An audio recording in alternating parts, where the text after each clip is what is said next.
everything to keep its allies close.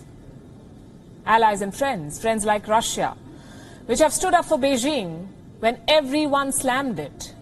Russia, remember, was among the worst hit countries by the Wuhan virus, remains one of the worst hit. But Russia has not blamed China. It has not censured China on Hong Kong. It has not spoken against Huawei.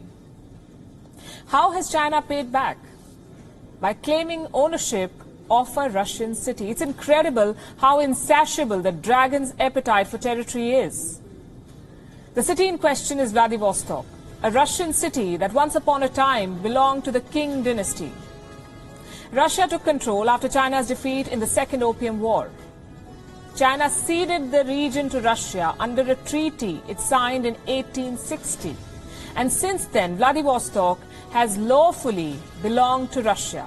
But Beijing dismisses treaties that do not suit it.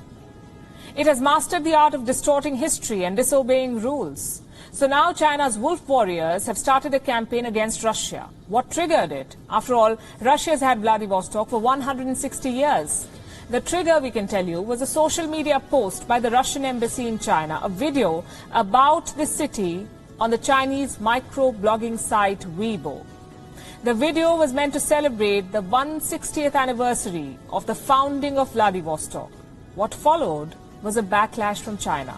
China's wolf warriors across the world posted messages. On your screen is one such example, a post by a certain Shen Shiwei. He's a journalist, or calls himself one, at the state-run CGTN. He said this tweet of the Russian embassy to China is not so welcome on Weibo. The history of Vladivostok is far from 1860, when Russia built a military harbor. The city was Haishen Wei, as Chinese land, before Russia annexed it. Chinese land.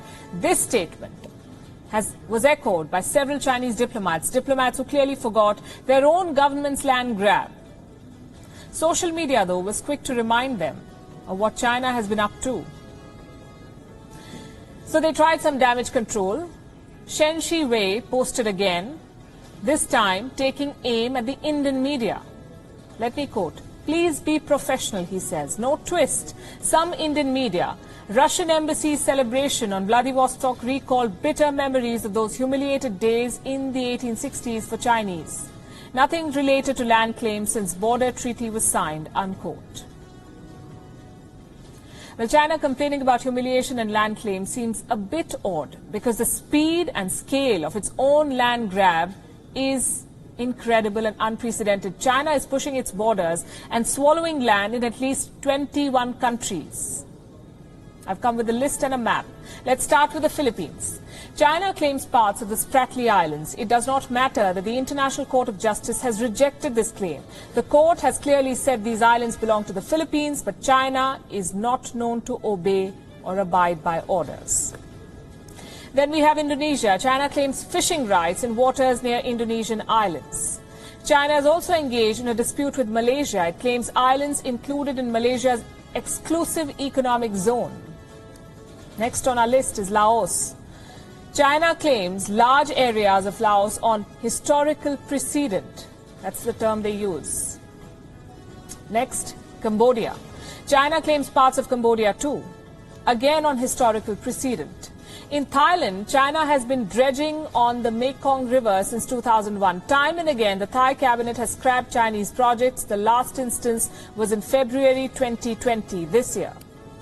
Then we have Vietnam, standing its ground against China's territorial claims on several islands. In return, China targets Vietnamese fishing boats. In the East China Sea, Beijing is engaged in a land dispute with Japan. The Senkaku and Ryukyu Islands are the big flashpoints. In North Korea, China has a continuing dispute over Mount Paektu and the Tumen River. In South Korea, China claims islands in the country's exclusive economic zone, and this is on good days. On bad days, China claims the entire South Korea, again on historical grounds, whatever they are. In the West, China has an ongoing dispute with Tajikistan dating back to 1884.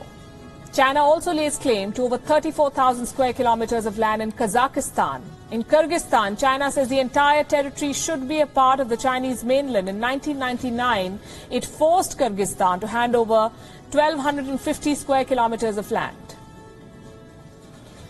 And then we have China's communist comrade, Russia.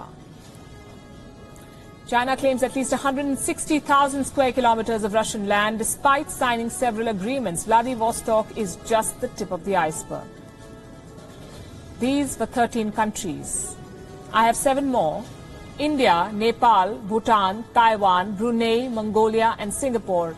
A total of 21 countries then. China is trying to steal the territory of 21 nations. And the list of China's military moves against these countries is even longer. It has targeted Japanese naval ships. It has encroached Indonesian fisheries. It conducts unwarranted drills near Taiwan. It has deployed exploration vessels near Indonesia. It has given Chinese names to disputed islands. I could go on, but you get the point. China under Xi Jinping has a dangerous hunger for land that belongs to others. And it doesn't matter who the others are. Small islands, big neighbors, nuclear-armed neighbors, even so-called friends.